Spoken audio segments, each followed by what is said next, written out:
पांचों पांडवों से कैसे संबंध बनाती थी द्रौपदी। दोस्तों, हमारे हिंदू धर्म में किसी भी स्त्री का एक से ज्यादा पति होना गलत माना जाता है, लेकिन फिर भी आज से हजारों साल पहले महाभारत युद्ध में द्रौपदी ने 5 पुरुषों से विवाह किया था। ऐसे में ये सोचने वाली बात है कि आखिर उस समय ऐसी क्या मजबूरी थी कि द्रौपदी को 5 पुरुषों से विवाह करना पड़ा था। द्रौपदी ने अपने 5 पतियों के साथ आखिर पत्नी धर्म कैसे निभाया था। दोस्तों, द्रौपदी से जुड़े ऐसे कई सवाल हैं जो उसके चरित्र पर प्रश्न चिन्ह लगाते हैं। अगर आप भी द्रौपदी के जीवन से जुड़े रहस्यों को जानना चाहते हैं तो वीडियो में अंत तक जरूर बने रहिएगा। मित्रों, महाभारत के अनुसार द्रौपदी के जन्म से पहले द्रौपदी के पिता राजा द्रुपद और गुरु द्रोणाचार्य के बीच एक घनघोर युद्ध हुआ था। इस युद्ध में गुरु द्रोणाचार्य ने राजा द्रुपद को हराकर उनके आधे राज्य पर कब्जा जमा लिया था। युद्ध में हारे हुए राजा द्रुपद ने गुरु द्रोणाचार्य से बदला लेने के लिए पुत्र प्राप्ति की इच्छा से एक बड़े यज्ञ का आयोजन किया। उस वक्त यज्ञ की वेदी के मध्य भाग से एक पुत्र के साथ साथ एक अनंत सुंदरी कुमारी कन्या भी प्रकट हुई थी। इस कन्या के नेत्र कमल के समान, बाल घुंघराले और उसका रंग सांवला था। ब्राह्मणों ने जब उस दिव्य कन्या को देखा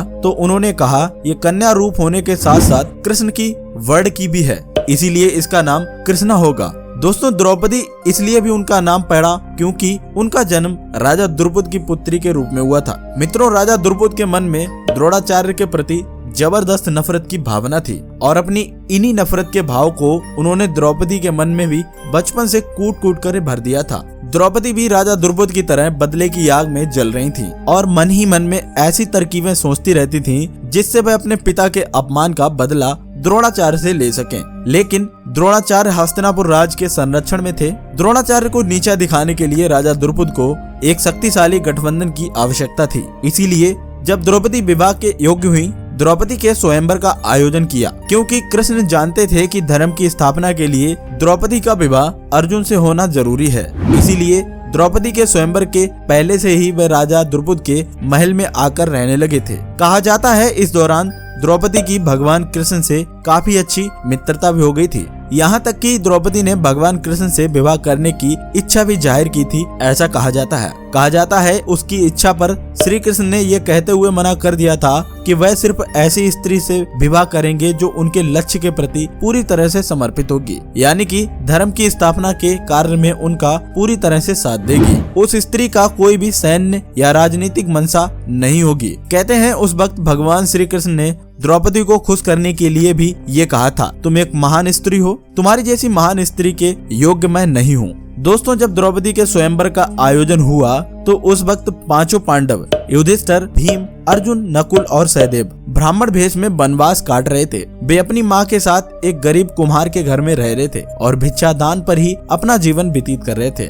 जिस दिन द्रौपदी का स्वयंवर था उस दिन भी 5 पांडव ब्राह्मण के भेष में भिक्षा मांगने के लिए निकले हुए थे। तभी उन्हें कहीं द्रौपदी के स्वयंवर का पता चला। तब अर्जुन ने अपने भाइयों से स्वयंवर में भाग लेने की इच्छा जताई, जिसके बाद 5 पांडव ब्राह्मण के भेष में ही स्वयंवर में पहुंच गए। यहाँ स्वयंवर की शर्त के अनुसार जो भी धनुर्धर ऊपर घूमती हुई मछली की परछाई को नीचे रखी तेल की कढ़ाई में देखकर उसकी आंख को भेद देगा, उसी के गले में माला डालकर द्रौपदी उससे विवाह करेंगी। अर्जुन एक श्रेष्ठ धनुर्धर थे, इसलिए उन्होंने मछली की आंख को भेद कर स्वयंवर की शर्त को जीत लिया और द्रौपदी को अपनी पत्नी बनाकर उसे अपने साथ अपने आश्रम ले आए। अब यहाँ आप में से बहुतों के मन में ये सवाल आ रहा होगा कि जब स्वयंवर में द्रौपदी को अर्जुन ने जीता था और द्रौपदी का विवाह अर्जुन से हुआ था तो फिर वो 5 पांडवों की पत्नी कैसे बनी। दोस्तों, दरअसल हुआ ये था कि जब अर्जुन सहित बाकी पांडव द्रौपदी को लेकर आश्रम लौटे तो उस वक्त कुंती माता खाना बना रही थी। अर्जुन ने दरवाजे पर खड़े होकर कुंती माता से कहा, माँ देखो हम तुम्हारे लिए भिक्षा में क्या लाए हैं। तब कुंती ने बिना देखे ही ये कह दिया कि जो भी लाए हो 5 भाई आपस में बांट लो। दोस्तों, यहाँ कुंती की भी कोई गलती नहीं थी, क्योंकि रोजाना पांडव को दिन भर भिक्षा करके जो कुछ भी मिलता उसे अपनी माँ कुंती के सामने लाकर वह रख देते थे। जैसे कुंती सभी में बराबर हमेशा बांट देती थी, हर रोज की तरह उस दिन भी अर्जुन द्रौपदी को लेकर आए, इसीलिए उन्होंने ऐसा उस दिन बोल दिया। जब उस दिन भी अर्जुन द्रौपदी को लेकर आए और उन्होंने अपनी माँ से कहा कि देखो माँ, आज हम लोग आपके लिए क्या लाए हैं, तो उस दौरान कुंती घर के काम में व्यस्त थी, इसीलिए उन्होंने बिना देखे ही ये कह दिया। उन्होंने कहा जो भी लाए हो 5 भाई आपस में बराबर बांट लो। हालांकि अपनी माँ की ये बात सुनकर सभी 5 पांडव सदमे में आ गए और जब कुंती ने भी एकदम शांति महसूस की तो पीछे मुड़कर देखा, जहां उसे अपनी भूल का एहसास हुआ। उन्होंने अपने पुत्र धर्मराज युधिष्ठिर से कहा कि इसका कोई ऐसा उपाय निकालो जिससे द्रौपदी के साथ कोई अनर्थ ना हो